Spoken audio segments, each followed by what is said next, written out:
Hello students, आज की class में हम लोग विभाजन सूत्र यानी सेक्शन फॉर्मूला को देखने वाले हैं। देखिए, सेक्शन फॉर्मूला को हम लोग दो तरीके से देखेंगे यहाँ पे, एक आंतरिकता विभाजन के रूप में और एक बाह्य विभाजन के रूप में। तो चलिए पहले हम लोग आंतरिकता विभाजन के रूप में समझते हैं। उस बिंदु का निर्देशांक प्राप्त करना जो दो दिए गए बिंदुओं को मिलाने वाली रेखा को एक निश्चित अनुपात में आंतरिकतः विभाजित करता है, यानी कि आंतरिक रूप से विभाजित करता है, अंतः विभाजन करता है। तो उस कंडीशन में हम लोग उस बिंदु का निर्देशांक कैसे ज्ञात करेंगे उसके बारे में बात करेंगे। चलिए मैं यहाँ पे इसके लिए यहाँ पे निर्देशांक कर लेता हूँ। ये आपका x अक्ष हो गया और ये आपका y अक्ष हो गया। इसका हम लोग प्रमाण भी साथ में देखेंगे, ठीक है ना जी। x इधर मैं ले लेता हूँ आपका x डैश, ऊपर मैं यहाँ ले लेता हूँ y और मैं नीचे यहाँ पे ले लेता हूँ y डैश। क्या कह रहा है कि उस बिंदु का निर्देशांक प्राप्त करना जो दो दिए गए बिंदुओं को मिलाने वाली रेखा को एक निश्चित अनुपात में आंतरिकतः विभाजित करता है। यानी कि हमारे पास दो ऐसे दिए गए बिंदु हैं। मैं मान लेता हूं कि एक बिंदु मेरे पास A बिंदु दिया है और दूसरा बिंदु जो है इधर हमारे पास ये B दिया हुआ है, ठीक है। इसका निर्देशांक हम लोग सपोज कर लेते हैं कि x1 y1 है और इसका निर्देशांक जो है हमारे पास x2 y2 है। इन दोनों बिंदुओं को मिलाने वाली जो रेखाखंड AB होगी, इस पर एक अन्य बिंदु है। जैसे सपोज कर लीजिए, मान लीजिए यहीं पे एक बिंदु हमारे पास P है, एक बिंदु क्या है P है, ठीक है। इसका निर्देशांक हम लोग XY मान लेते हैं। इसी XY का वैल्यू क्या होगा, यानी कि इस P का निर्देशांक क्या होगा जब ये दो दिए हुए बिंदु हो और ये बिंदु P मान लेते हैं कि ये जो रेखाखंड AB है इसको M अनुपात N के अनुपात में अंतः रूप से आंतरिक रूप से विभाजित कर रही है, तब इस बिंदु P का निर्देशांक क्या होगा, उसी से संबंधित हम लोग यहाँ पे प्रमाण देखने वाले हैं, ठीक है। चलिए तो हम लोग यहाँ पे मान लेते हैं जो चीज हमने यहाँ पे लिखा है, फिगर में लिखा हुआ है, माना P XY है ना, जिसका निर्देशांक है। एक बिंदु है जो दो बिंदुओं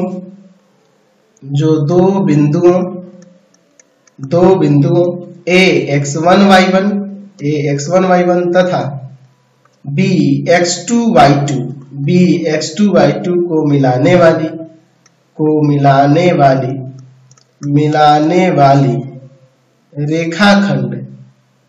वाली रेखाखंड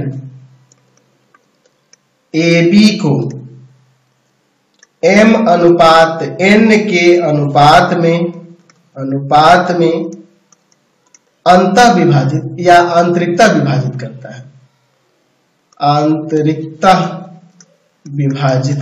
है।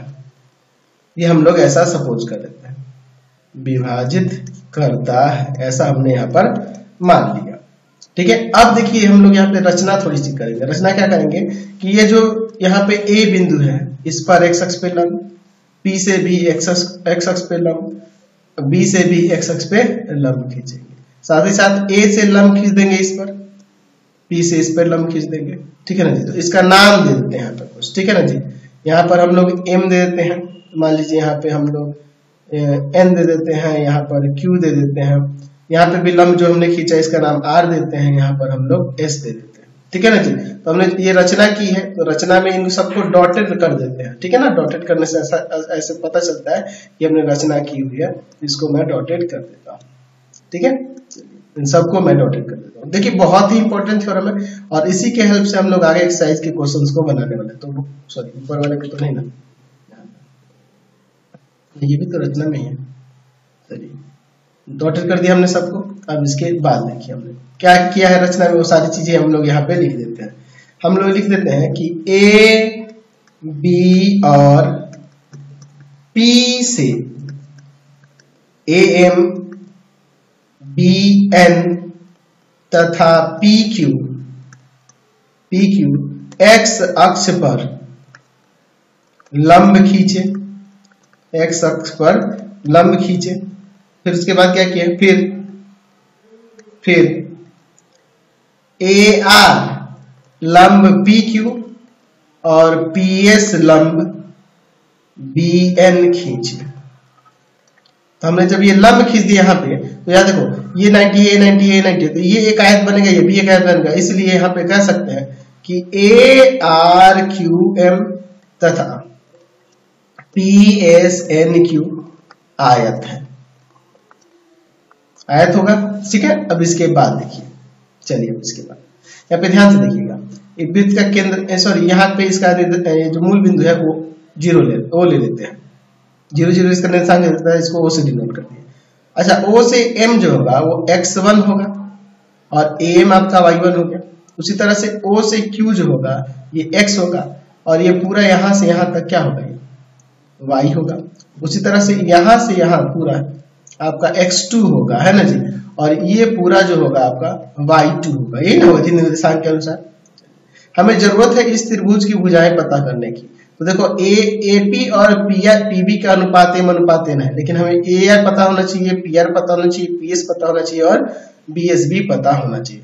तो देखिए, जब ये हमने आयत दिखा दिया है तो यहाँ से हम लोग कह सकते हैं कि एआर जो होगा बराबर हो जाएगा एम क्यू के, और एम क्यू किसके बराबर होगा, अगर आप ओ क्यू में से ओ एम को घटा लेंगे तब, ठीक है ना जी, यानी हो जाएगा x माइनस का x1, ठीक है। एआर हमें पता चल गया। अच्छा, पीआर पता करना है, तो पीआर जो होगा पीआर बराबर हो जाएगा आपका पी क्यू माइनस में आर क्यू के, और यहाँ पर पी क्यू, ये आर क्यू किसके बराबर हो जाएगा, एम के बराबर हो जाएगा कि नहीं, बिल्कुल हो जाएगा। यानी कि आप पी क्यू की बात करें तो वाई और एम की बात करें तो ये y1 हो जाएगा। फिर उसी तरीके से अब इस त्रिभुज वाले में भी चलते हैं। अगर हमें बात करना है पीएस के लिए, तो पीएस आपका क्या होगा, तो पीएस के लिए पीएस जो होगा ये क्यू एन के बराबर हो जाएगा, और क्यू एन कैसे निकलेगा, तो ओ एन में से अगर हम लोग ओ क्यू घटा देते हैं तो यानी कि x2 माइनस का x हो जाएगा, ठीक है ना जी, x2 माइनस का x हो जाएगा। अच्छा, अगर हम लोग इसी तरह से bs की बात करें तो bs कैसे आएगा, तो अगर हम लोग bn में से घटा दे आपका sn, अब देखो ये bn तो है ही, sn जो है ये बराबर है इसके किसके, pq के बराबर है ना जी, pq के बराबर है, इसलिए हो जाएगा y2 और माइनस का y, ठीक है। हमने सबको निकाल दिया यहाँ पे। अब इसके बाद चलिए, तो अब हम लोग आगे इसमें लिखते हैं। देखिए या चित्र में हम लोग दर्शा देते हैं जो जो वैल्यू हमने निकाला है। देखिए AR क्या निकाल दिया है, ये x माइनस का x1, PR क्या निकाल दिया है y माइनस का y1, PS क्या निकाल दिया है, यहाँ पर निकाल दिया है x2 माइनस का x, और BS क्या निकाल दिया है यहाँ पर y2 माइनस का y। अब देखिए, हम लोग अगर बात करें त्रिभुज किसके त्रिभुज में, तो त्रिभुज APR तथा दूसरा त्रिभुज लेते हैं हम लोग PBS, APR और PBS में, इन दोनों त्रिभुजों को देखिए, PBS इन दोनों त्रिभुजों में देखिए, इन दोनों त्रिभुजों में अगर देखेंगे तो ये दोनों त्रिभुज आसानी से समरूप हो जाएंगे। कैसे, एक एंगल लिख सकते हैं कि एक एंगल PAR जो होगा बराबर होगा एक एंगल PBS के, सॉरी BPS के,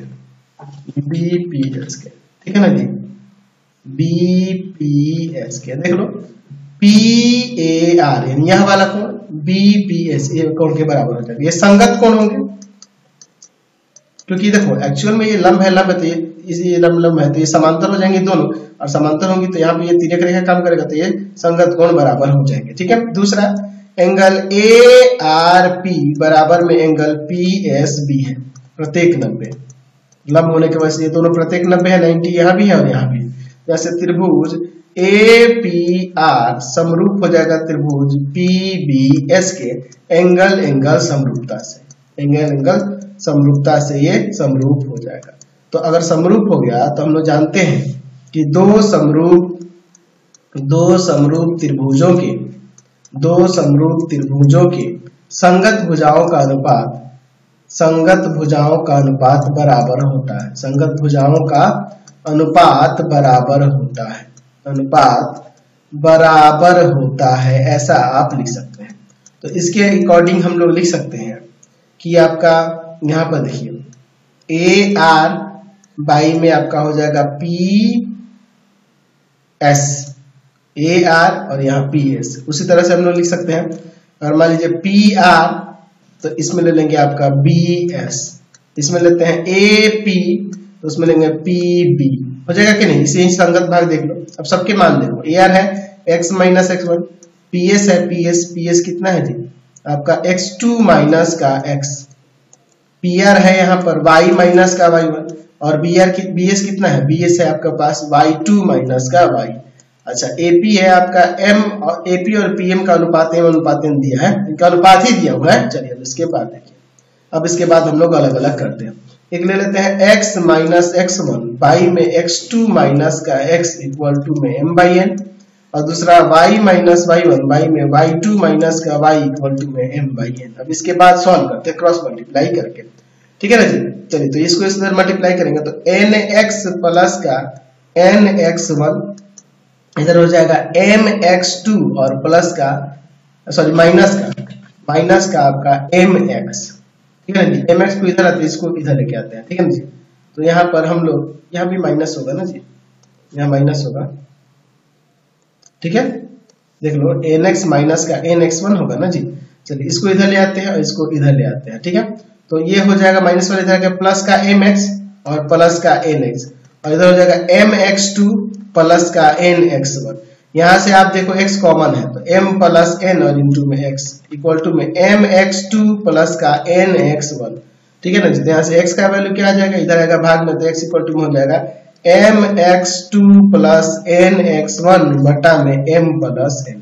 उसी तरह से यहाँ मल्टीप्लाई करते हैं ny माइनस का ny1 इक्वल टू में my2 और माइनस का my, इसको इधर और इसको इधर लाते हैं तो my प्लस का ny इक्वल टू में my2 प्लस का ny1, और यहाँ से y कॉमन करेंगे तो हो जाएगा m प्लस n इंटू में y इक्वल टू में my2 प्लस का ny1। तो यहाँ से y इक्वल टू में आ जाएगा my2 प्लस का ny1 y में m प्लस n। तो जो हमें p बिंदु था उसका निर्देशांक जो होगा किसके बराबर हो जाएगा जी, यहाँ पर हो जाएगा mx2 प्लस का nx1 बटा में m प्लस n और my2 प्लस का ny1 बटा में m प्लस n। ये फॉर्मूला हमारा बन के तैयार हुआ। यानी कि यहाँ पर अगर आपके पास दो बिंदु दिए गए हो a और b, इनके निर्देशांक क्या हमारा, एक x1 y1 हो और दूसरे का x2 y2 हो, और इन दोनों बिंदुओं को मिलाने वाली के रेखाखंड पर एक ऐसा बिंदु हो p जो इसे m अनुपात n में विभाजित करे, तो उस p का निर्देशांक के लिए ये फॉर्मूला हमारा बन के तैयार हो गया। समझ गए, अंतः विभाजित करेगा तब। अब बाह्य विभाजन होगा तब क्या होगा उसको चलिए देख लेते हैं। यानी कि स्टेटमेंट सब कुछ यही रहेगा, बस यहाँ पे आंतरिकता की जगह पे यहाँ पे बाह्य आ जाएगा। यहाँ पे क्या आ जाएगा, बाह्य विभाजन, सब कुछ वही रहेगा, बाह्य विभाजित करता है। तब इस कंडीशन में हम लोग किस तरह से इसको सॉल्व करेंगे, चलिए इसको हम लोग इसको देखते हैं, ठीक है ना। चलिए तो इसके लिए मैं यहाँ पर निर्देशांक कर ले लेता हूँ, ये आपका x अक्ष हो जाएगा, यहाँ पर मैं ये y अक्ष ले लेता हूँ, ठीक है। ध्यान से देखिएगा, यहाँ पर मैं ले लेता हूँ x, इधर आपका x डैश, यहाँ पर आपका y और यहाँ पर मैं ले लेता हूँ y डैश, ठीक है। तो अगर मान लीजिए एक बिंदु यहाँ पर है a जिसका निर्देशांक है x1 y1, और एक बिंदु यहाँ पे मैं ले लेता हूँ b जिसका निर्देशांक है x2 y2। इन दोनों बिंदुओं को मिलाने वाली जो रेखाखंड आप देख रहे हैं AB, ठीक है ना जी, इसको बाह्य रूप से बाह्य रूप से जो विभाजन होगा, यानी कि वो बिंदु इधर की तरफ होगा, यहाँ पे मान लीजिए यहाँ पे वो बिंदु हो रहा, यहाँ बिंदु कौन सा है, यहाँ बिंदु मैं मान लेता हूँ कि ये P है जिसका निर्देशांक है xy। यह बाह्य रूप से विभाजित करता है m अनुपात n के रूप में, यानी कि a से P और यहाँ पर दिया हुआ है B से P, इन दोनों का अनुपात m अनुपात n है। समझ गए ना जी, AP और BP का अनुपात, समझे ना, यहाँ AP और BP का अनुपात m, इसी को हम लोग बाह्य विभाजन कहेंगे। तो बाह्य रूप से विभक्त कर रहा है, यहाँ पर AP आपका और BP का अनुपात m अनुपात n है, इस तरह से दिया हुआ है, ठीक है ना। तो इस कंडीशन में इस P का निर्देशांक कैसे निकालेंगे, क्या होगा उसके बारे में बात करते हैं। चलिए तो हम मान लेते हैं कि माना P जिसका निर्देशांक है xy एक बिंदु है जो A जिसका निर्देशांक है x1 y1, B जिसका निर्देशांक है x2 y2 को मिलाने वाली रेखाखंड को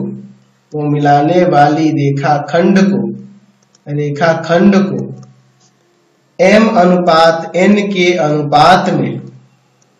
अनुपात में बाह्य रूप से या बाह्यतः बाह्यतः विभाजित करता है, बाह्यतः विभाजित करता है। ठीक है, जैसा कि चित्र में हमने दिखाया हुआ है। अब देखिए यहाँ पर हम लोग क्या करते हैं, हम लोग इसमें थोड़ी रचना करेंगे। रचना में क्या करते हैं कि ए से लंब देते हैं, बी से लंब देते हैं एक्स अक्ष पे, है ना जी, और फिर हम लोग पी से भी लंब देते हैं इसमें। साथ ही साथ यहाँ पे हम लोग क्या करते हैं, इस ए से इस पे लंब देते हैं और फिर इस बी से भी इस पर लंब देते हैं, इस तरह से। ठीक है ना जी, तो ये हम लोग लंब खींचे हैं, ये रचना में हम लोग यहाँ पे लिख देंगे। ठीक है ना जी, ये लंब खींचे, तो यहाँ पे नाम देते हैं, यहाँ पर मान लीजिए इसका नाम देते हैं M, यहाँ पे N, यहाँ पर Q, और A से भी इस पे लंब दिए, इसको देते हैं R और इसको यहाँ S देते हैं। तो ये रचनाएं हैं, तो इनको सबको मैं डॉटेड कर देता हूँ। ठीक है ना जी, चलिए इनको मैं डॉटेड यहाँ पर कर देता हूँ क्योंकि ये हमारी रचनाएं हैं। चलिए डॉटेड कर देना सही रहेगा, ताकि पता चलेगा ना कि भाई हमने ये अलग से खींचा हुआ है, ये हमारे क्वेश्चन का भाग नहीं है, बस हमने यहाँ पर ये अलग से कंस्ट्रक्ट कर दिया अपने जरूरत के हिसाब से। ठीक है ना, तो हम लोग यहाँ पे लिखते हैं रचना। रचना में हम लोग क्या लिखेंगे कि ए बी तथा पी से AM BN और PQ लंब x अक्ष पर खींचा, x अक्ष पर खींचा है। फिर उसके बाद क्या किया है, AR लंब PQ और BS लंब PQ खींचे। ठीक है ना जी, चलिए अब इसके बाद तो ये लंब खींचे, या हम लोग कह सकते हैं कि एक शख्स के समांतर खींचे। अब इसके बाद देखिए हम लोग इसका मूल बिंदु यहाँ पे O ले लेते हैं। यहाँ से देखिए ये होगा आपका x1, ये होगा y1। ठीक है, यहाँ से यहाँ ये हो जाएगा आपका x2 और ये पूरा यहाँ से यहाँ हो जाएगा आपका y2। फिर उसी तरीके से यहाँ O से Q तक यहाँ पे होगा x और ये पूरा जो होगा PQ ये हो जाएगा y, है ना। जरूरत के हिसाब से हमने यहाँ पे जो दिया है उसके अनुसार लिख दिया। अब देखिए ये जो लंब खींचे हैं सब एक दूसरे पे, तो इस यहाँ पे जो आकृति बन रही है ये आयत होगी, तो यहाँ पे लिख सकते हैं। तो इसलिए ARQM तथा BSQN आयत है। तो आयत है तो आमने सामने की भुजाएं बराबर होगी ना जी। चलिए तो अब इसके हम लोग बात कर लेते हैं, इसके आमने सामने की भुजाएं बराबर होगी। तो पहले हमें देखिए इस त्रिभुज में, बड़े वाले त्रिभुज में छोटे वाले त्रिभुज की भुजाएं चाहिए होगी। तो AB और BP का अनुपात तो दिया है, तो अगर हम लोग AR की बात करें तो ये AR किसके बराबर होगा भाई, आप सामने वाली भुजा MQ के। और MQ कैसे निकालेंगे, तो MQ निकालने के लिए आप कर सकते हैं, यहाँ पर MQ निकालने के लिए OQ में से घटा देंगे आपका OM, यानी आ जाएगा x माइनस का x1। अच्छा ये हो गया AR, ये हो जाएगा x माइनस का x1। दूसरा अगर हम लोग बात करेंगे यहाँ पर, मान लीजिए PR की बात करते हैं, तो PR कैसे निकलेगा, तो अगर आप PQ में से RQ को घटा देंगे तो हमारा काम बन जाएगा। PQ में से RQ घटा देंगे तो काम बन जाएगा। RQ किसके इक्वल है, PQ में से RQ ना, PQ में से RQ घटा दें तो RQ किसके इक्वल होता है, RQ यहाँ पे AM के इक्वल हो जाएगा, है ना जी। चलिए सम्मुख भुजा है, तो यहाँ पे देखिए ये है y और ये है आपका y1। चलिए उसके बाद अब हम लोग चलते हैं छोटे वाले त्रिभुज में, इसमें BS और PS निकालते हैं। तो पहले इसको लिख देते हैं कि ये हमने निकाल दिया आपका y माइनस का y1। चलिए अब हम लोग BS की अगर बात करेंगे यहाँ पर, तो BS किसके इक्वल होगा, तो BS NQ के इक्वल होगा। सम्मुख भुजाएं बराबर होंगे ना जी। चलिए NQ किसके इक्वल होगा, तो OQ में से अगर आप ON घटा देंगे तो आ जाएगा। तो OQ है x और ON है आपका x2। चलिए फिर अब इसके बाद अगर हम लोग PS की बात करें, तो PS बराबर हो जाएगा PQ माइनस में SQ के। तो PQ और SQ के जगह SQ किसके इक्वल होगा, यहाँ पे BN के इक्वल हो जाएगा। तो PQ यहाँ पर है y और BN की बात करें तो ये है y2, ये हो जाएगा। अब इसके बाद हम लोग आगे यहाँ पे लिख सकते हैं, ये जो हो गया ये y माइनस का y2 हो गया। अब इसके बाद देखिए, चलिए तो अब इसके बाद हम लोग यहाँ पे देख सकते हैं कि त्रिभुज ARP तथा त्रिभुज BSP में, ध्यान से देखिए ARP और इस BSP में, इन दोनों त्रिभुजों में देखिए तो एंगल जो होगा यहाँ पर P बराबर में एंगल P उभयनिष्ठ है, ये दोनों त्रिभुजों में, ठीक है ना जी, ये दोनों त्रिभुज में इसलिए उभयनिष्ठ। और तीसरा एंगल ARP बराबर में एंगल BSP, ये दूसरा कोण ये बराबर हो जाएगा। क्यों? क्योंकि ये देखो ये ARP और BSP ये दोनों 90 है, प्रत्येक 90, तो त्रिभुज यहाँ से समरूप नहीं हो जाएगा। तो यहाँ से लिख सकते हैं कि त्रिभुज ARP समरूप हो जाएगा त्रिभुज BSP के एंगल एंगल समरूपता से, एंगल एंगल समरूपता से ये समरूप हो जाएगा। तो हम लोग जानते हैं कि दो समरूप त्रिभुजों के संगत भुजाओं का अनुपात बराबर होगा। समरूप त्रिभुजों के संगत भुजाओं का अनुपात बराबर होता है, ठीक है ना जी। तो इसके अकॉर्डिंग हम लोग ले सकते हैं AR बटा में आपका BS, है ना जी। अच्छा, दूसरा हम लोग ले सकते हैं यहाँ पे, अगर मान लीजिए मैं लेता हूं आपका PR, ठीक है ना जी, PR मैं लेता हूं, तो यहाँ पर PR लूंगा तो यहाँ पे PS लेना होगा। अच्छा, इसमें अगर मैं लेता हूं आपका AP, तो इसमें आपको लेना होगा आपका BP, ठीक है ना जी। चलिए अब देखिए इसके बाद हम लोग क्या करते हैं। यहाँ पे देखिए सबके वैल्यूज हम लोग ऊपर दिखा चुके हैं। AR कितना है? x माइनस का x1। BS कितना है? BS है ना जी। BS आपका मैंने गलत लिख दिया है यहाँ पे, देखो BS हम निकाला x माइनस का x2, इसको मैं सुधार कर देता हूँ, BS x माइनस का x2 होगा, ठीक है। चलिए इसके बाद देखिए BS जो है आपका x माइनस का x2। अच्छा, PR की बात करें तो PR देखो फिगर में, देखो PR देखो PR ये वाला है y माइनस का y1। और PS की बात करेंगे तो यहाँ PR हो गया, और PS की बात करेंगे तो यहाँ पर PS जो था, PS कितना था ऊपर था पर, देखिए PS कितना था, PS आपका y माइनस का y2 है, y माइनस का y2, इसको लिख देते हैं y माइनस का y2 इक्वल टू में यहाँ पर m बटा n, इनका अनुपात m बटा n था। अब इसके बाद तब यहाँ से हम लोग इसको अलग अलग कर लेते हैं। देखिए क्या हो जाएगा, यहाँ पे x माइनस का x1 y में x माइनस का x2 बराबर में m बटा n, यहाँ पे y माइनस का y1 y में y माइनस का y2 बराबर में m बटा n। क्रॉस मल्टीप्लाई करते हैं, देखिए क्या हो जाएगा आपका, यहाँ से आ जाएगा आपका, यहाँ पर मल्टीप्लाई करने पर आपका आ जाएगा, यहाँ हम लिख सकते हैं, यहाँ हो जाएगा mx माइनस का mx2 nx माइनस का nx, ठीक है ना जी। इसको इधर भेजते हैं और इसको इधर भेजते हैं, तो mx माइनस का nx और इधर जाके प्लस का हो जाएगा mx2 माइनस का nx। चलिए अब इसके बाद देखिए यहाँ से हम लोग x कॉमन करेंगे, तो m minus n into x equal to में mx2 माइनस का nx। यहाँ से x इक्वल टू में आ जाएगा mx2 माइनस का nx1 और बटा में m माइनस n, ठीक है। अच्छा, यहाँ पे देखिए क्या हो जाएगा, क्रॉस मल्टीप्लाई करेंगे my माइनस का my2 इक्वल टू में ny माइनस का ny1, इसको इधर लाते हैं, तो my माइनस का ny इक्वल टू में my2 माइनस का ny1। यहाँ से y कॉमन करते हैं तो m माइनस n इंटू में y इक्वल टू में my2 माइनस का ny1, ये जाएगा भाग में, तो y इक्वल टू में आ जाएगा my2 माइनस का ny1 और बटा में आपका हो जाएगा m माइनस n। तो यहाँ पे हमने निकाल दिया, इसलिए जो बिंदु P था उसका निर्देशांक x किसके इक्वल हो जाएगा, तो यहाँ पे लिख सकते हैं वो हो जाएगा आपका mx2 माइनस nx1 और y में m माइनस n और फिर my2 माइनस का ny1 y में m माइनस n, ठीक है ना जी। ये हमने सूत्र यहाँ पे प्राप्त कर लिया जब बाह्य विभाजन होगा तो अंतर विभाजन और बाह्य विभाजन दोनों से रिलेटेड सूत्र हमने देख लिया। बस फर्क कितना है कि यहाँ पे माइनस आ रहे हैं दोनों जगह, और ऊपर अंतर विभाजन वाले में याद है आपको प्लस आता था, अंतर विभाजन में यहाँ प्लस आ रहा है और बाह्य विभाजन में बस यहाँ माइनस आ रहा है। अच्छा, अगर मान लीजिए यहाँ पर एक बिंदु A है जिसका निर्देशांक है x1 y1 और दूसरा बिंदु यहाँ पर मैं B ले लेता हूँ जिसका निर्देशांक है x2 y2, है ना जी। इन दोनों बिंदुओं को मिलाने वाली रेखाखंड AB के मध्य बिंदु एक है P, है ना। यहाँ पे हम लोग यहाँ देखने वाले हैं मध्य बिंदु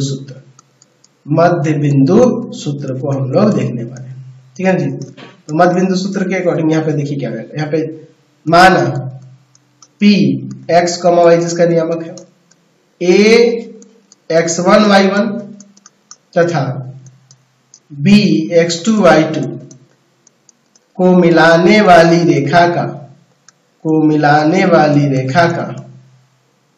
रेखाखंड AB का मध्य बिंदु है। A और B को मिलाने रेखाखंड का क्या है, ये P मध्य बिंदु है। तो जब P मध्य बिंदु है तो इसको 1:1 के अनुपात में बांटेगा, तो ये अंतर विभाजन हो रहा है। तो हम लोग अंतर विभाजन के लिए यहाँ पे अगर P का निर्देशांक निकालना होगा तो क्या हो जाएगा यहाँ पे, तो हम लोग लिख सकते हैं m और n का अनुपात ही 1:1 है। यहाँ पे m की जगह पे 1 रखेंगे, समझे ना बात को। फॉर्मूला जो पढ़े थे ना इसके पहले वाला अंतर विभाजन में, वही लगा रहा हूं मैं। 1 into में x2 प्लस n की जगह b, यहाँ पे m अनुपात n, यानी कि n का वैल्यू भी 1 है, और x1 और बटा में m प्लस 1 यानी 1+1, फिर m y2 plus n y1 और बटा में हो जाएगा आपका m प्लस n, यानी कि 1+1।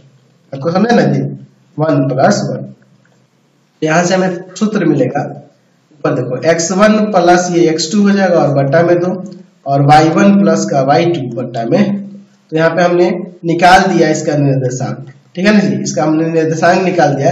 यानी कि अगर मध्य बिंदु दिया होगा और उसका निर्देशांक निकालना होगा, तो उन दोनों बिंदु के x नियमकों का आधा कर देंगे और y नियमकों को जोड़ के आधा कर देंगे, तो उस बिंदु का निर्देशांक, उस मध्य बिंदु का निर्देशांक हमें प्राप्त हो जाएगा। तो आज की क्लास में इतना ही रहने देते हैं, नेक्स्ट वीडियो में हम लोग आगे बढ़ेंगे। आपको हमारे 3 चैनलों को सब्सक्राइब करना होगा। पहला है पाथफाइंडर क्लासेस छपरा, दूसरा है आपके पास भारती भवन रविकांत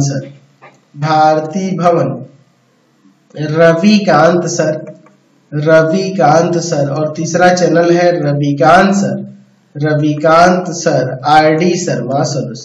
RD शर्मा सॉल्यूशन। तीनों चैनलों को सब्सक्राइब कर लेंगे। इससे रिलेटेड वीडियो के लिए सीधे डिस्क्रिप्शन में, इससे रिलेटेड नोट्स के लिए गूगल पे जाकर सर्च करेंगे www.ravikantsir.in, और यहाँ जाकर आप सभी क्लासेस के नोट्स, उनके PDF को डाउनलोड कर सकते हैं, पढ़ सकते हैं। इंस्टाग्राम और फेसबुक पे जाकर पाथफाइंडर क्लासेस छपरा को लाइक एंड फॉलो करना नहीं भूलेंगे। Thanks for watching the video. Comment करके जरूर बताएं कि हमारे चैनल के वीडियोस आप सभी को कैसे लगते हैं। Thanks for watching.